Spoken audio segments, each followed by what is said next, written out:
So, in this lecture of hematology playlist, we are going to talk about everything that you need to know before appearing in the exam about the platelet disorders. So, hematology playlist को I will try my best कि बड़ा briefly और concise करके इसको 3 से 4 lecture से ज़्यादा ना ले जाया जाए और इसको as early as possible cover भी कर लिया जाए.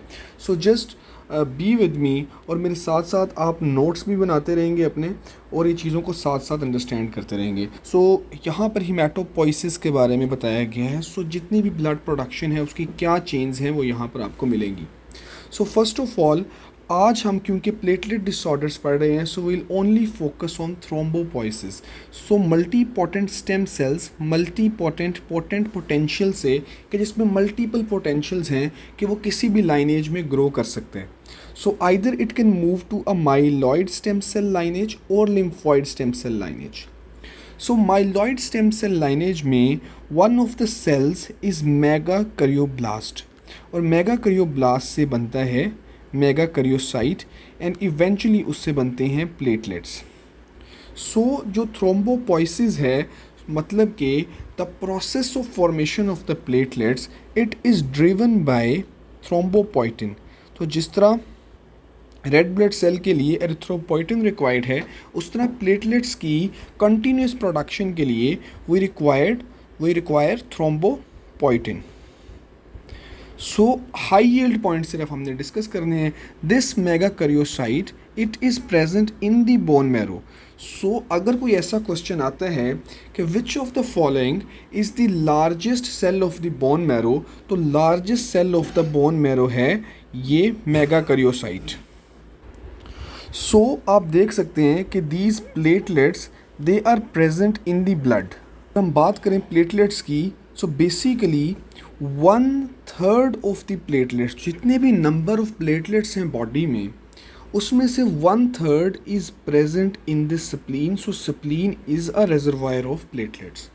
सो इन सारी डायग्राम को, जितनी भी डायग्राम, जितने भी टेबल्स हैं उनको अगर आप एंट्रेंस एग्ज़ाम या पार्ट 1 एग्ज़ाम्स के हवाले से तैयारी करें तो you have to understand them. बिल्कुल छोटे छोटे पॉइंट्स भी जो है ना वो आपने मिस नहीं करने.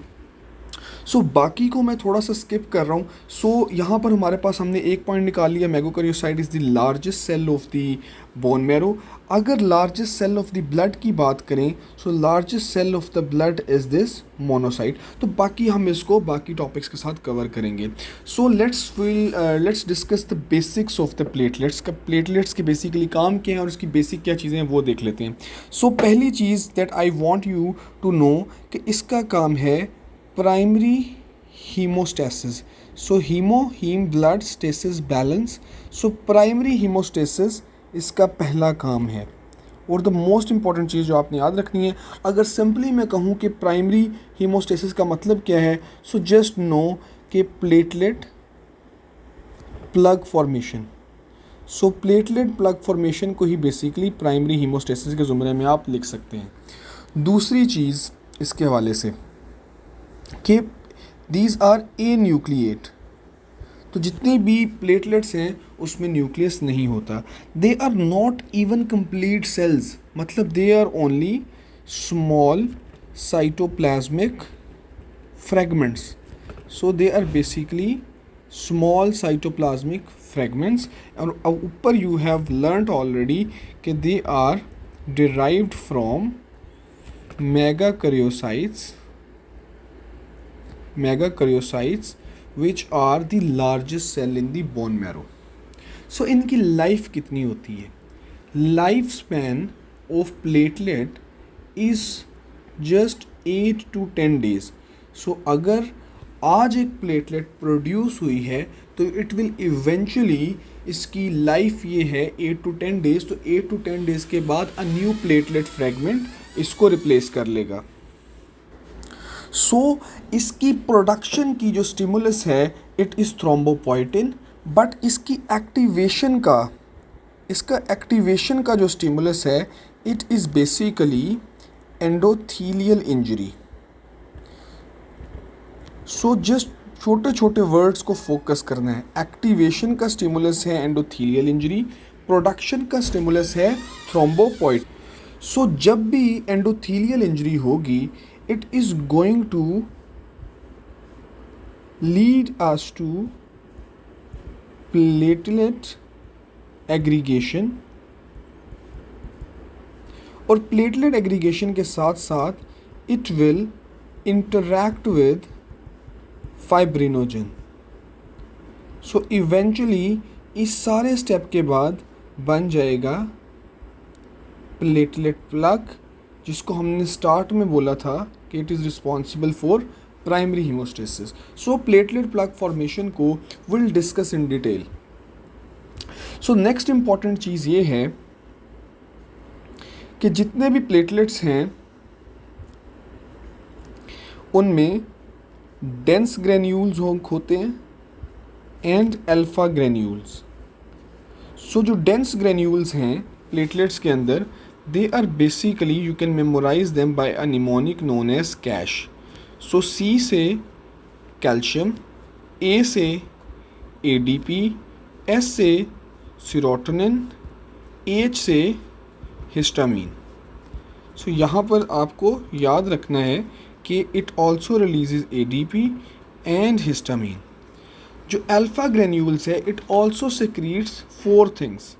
पहले है von Willebrand factor. Yes, von Willebrand factor is also released by the platelets from it's alpha granules. So the second thing is fibrinogen. Fibrinogen, platelet also secretes fibrinogen, platelet secretes fibronectin, and last but not the least platelet factor 4। अब in different चीज़ों के जो कि granule से release होती हैं इनके काम क्या हैं, will discuss them in platelet plug formation. इसके अलावा जो इम्पॉर्टेंट चीज़ है, let suppose this is a platelet. So इस प्लेटलेट्स के ऊपर डिफरेंट रिसेप्टर्स होते हैं। Let's say this receptor is for von Willebrand factor. This is also known as glycoprotein 1b, and let's say this receptor is fibrinogen receptor. So fibrinogen receptor is known as glycoprotein 2b and 3a. So we'll discuss in the platelet plug formation कि ये आपस में interact कैसे करते हैं। So एक और चीज़ यहाँ पे just memorize कि for the platelet plug retraction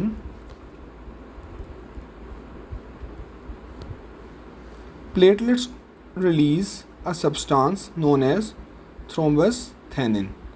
So thrombosthenin release करती है platelet for platelet plug retraction.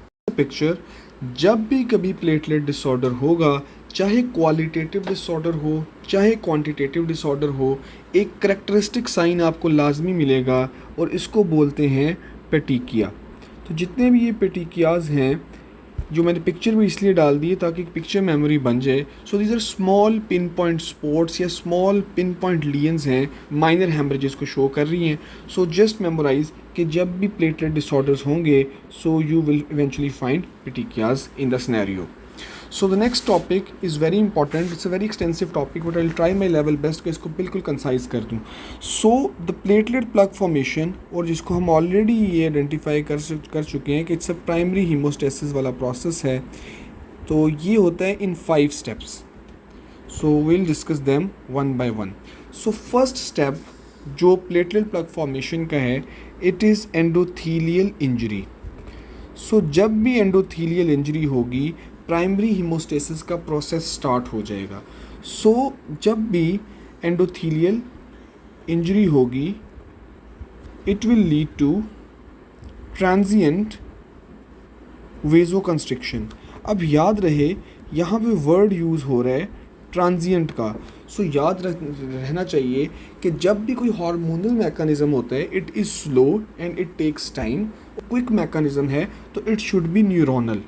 सो यहाँ पर क्योंकि बहुत क्विकली ये सब कुछ हो रहा है, सो वी कैन से कि कोई न्यूरोनल मैकेनिज्म है या कोई न्यूरल मैकेनिज्म है जिसकी वजह से ये हो रहा है। सो जब भी एंडोथीलियल इंजरी होगी it will lead to transient vasoconstriction due to a neural mechanism.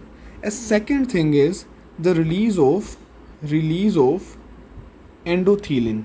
So endothelin is basically a very potent vasoconstrictor which is in fact released by the damaged endothelial cell. So simply ये पहला step था which is endothelial injury. So हम move करेंगे second of fifth step of the platelet plug formation और second step है exposure. अब इस exposure में क्या हो रहा है, सिंपली जो याद रखने वाली चीज़ है इसमें वॉन विलीब्रैंड फैक्टर बाइंड करता है टू द एक्सपोज्ड कोलाजन जो कि डैमेज की वजह से एक्सपोज हुई है. So von Willebrand factor will bind to the exposed collagen. अब ये वॉन विलीब्रैंड फैक्टर आया कहाँ से, सवाल ये है. तो वॉन विलीब्रैंड फैक्टर हमने पहले देख लिया कि it can be released by the alpha granules of the platelets.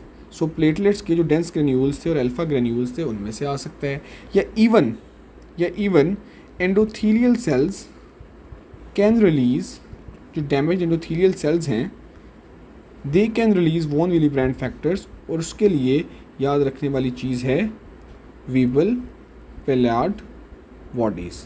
So there are Weibel Palade bodies in the endothelial cells. So damaged endothelial cells can release von Willebrand factor as well. So simply the second step is exposure. और इसमें क्या हो रहा है कि von Willebrand factor collagen के साथ bind हो. So moving to the third step which is adhesion. So adhesion में क्या हो रहा है कि the platelets will bind to the von Willebrand factor. So the platelets will bind to von Willebrand factor. So यहाँ पर वेजोकंस्ट्रिक्शन हो गई और एक्सपोज्ड कोलाजन के ऊपर आकर वॉन विलीब्रैंड फैक्टर ने बाइंड कर लिया. और थर्ड स्टेप में क्या हो रहा है, थर्ड स्टेप में इस वॉन विलीब्रैंड फैक्टर के साथ बाइंड कर रही हैं प्लेटलेट्स. अब ये प्लेटलेट्स कैसे बाइंड करेंगी, तो हमने पहले ही ये चीज़ अंडरस्टैंड कर ली थी कि प्लेटलेट्स के ऊपर सर्टन रिसेप्टर्स होते हैं and one of the receptors is von Willebrand factor receptor. तो उसको हमने बोला था कि इट इज़ ग्लाइकोप्रोटीन 1b. तो फाइब्रिनोजन रिसेप्टर्स को हमने बोला था कि they are glycoprotein 2b and 3a.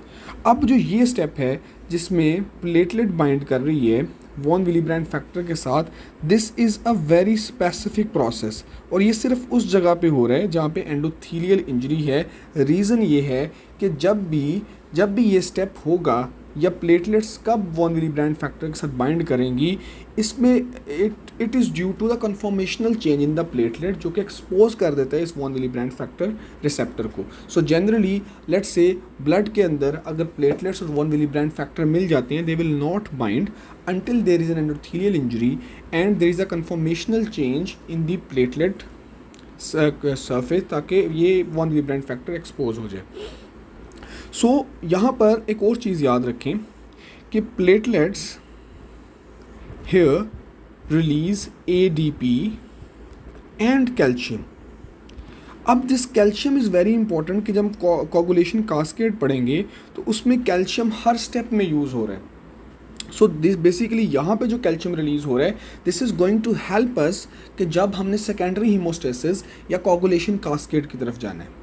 और यहाँ पर जो ADP रिलीज़ हो रहा है this is very important because इस ADP की वजह से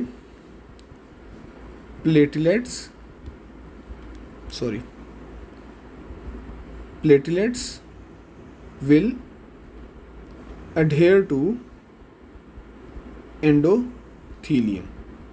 So one important thing, platelet here also release thromboxane A2 जिसको हम देखते हैं कि ये क्या करेगा.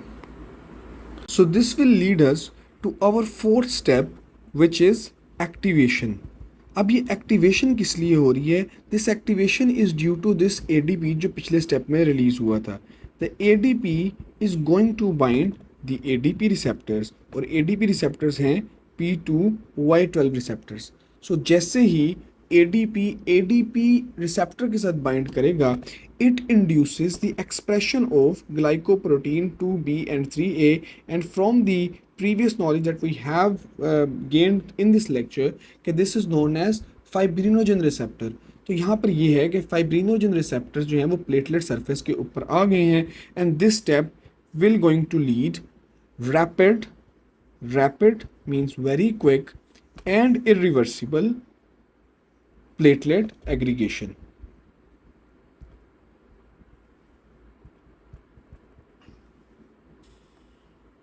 So moving to the last step of platelet plug formation, which is aggregation.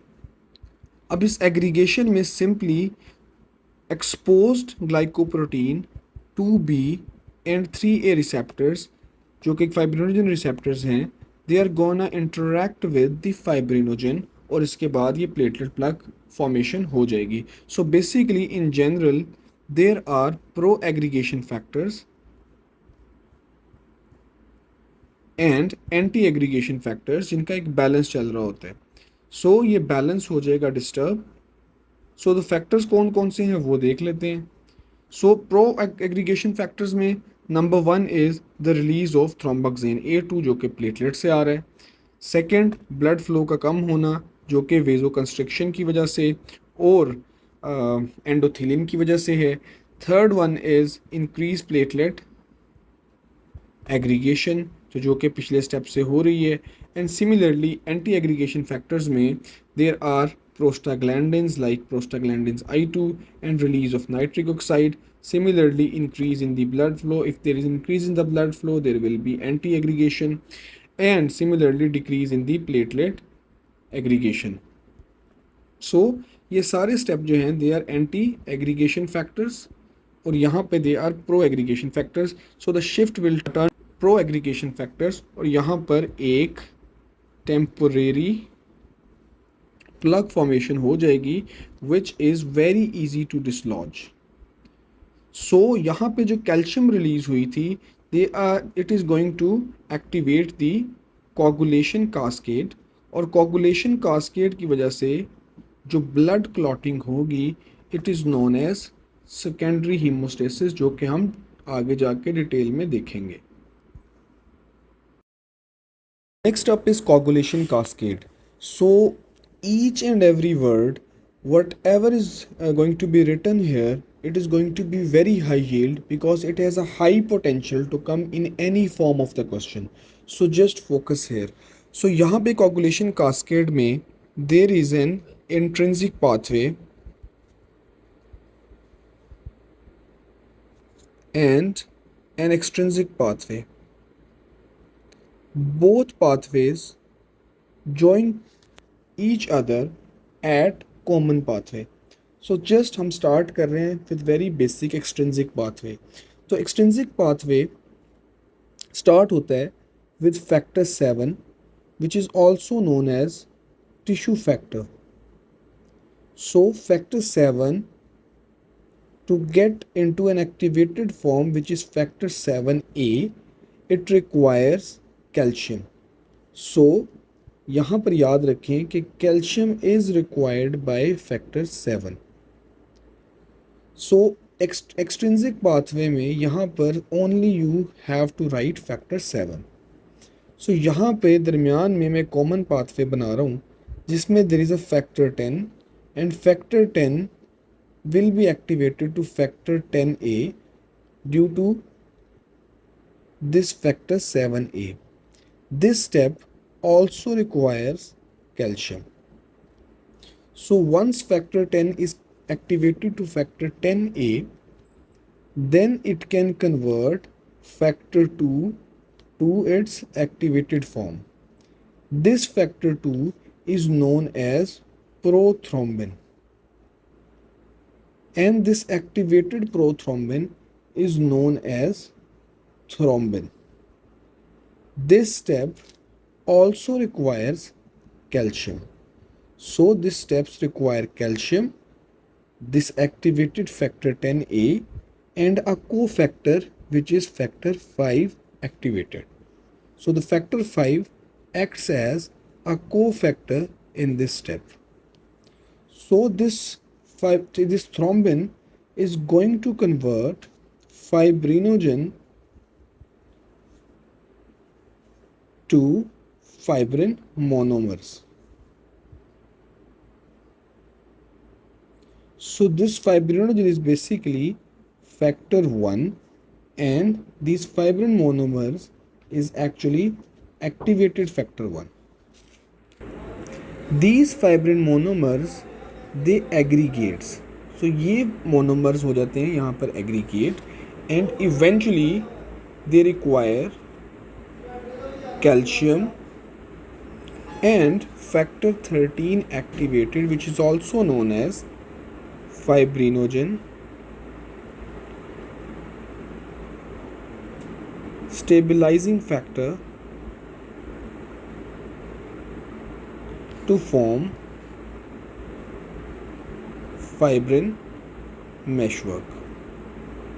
So up till now we have only discussed extrinsic pathway and the common pathway. So we'll now integrate the intrinsic pathway in this picture. So now here we are going to integrate the intrinsic pathway into what I have already discussed. So इस intrinsic pathway में it begins with factor 12.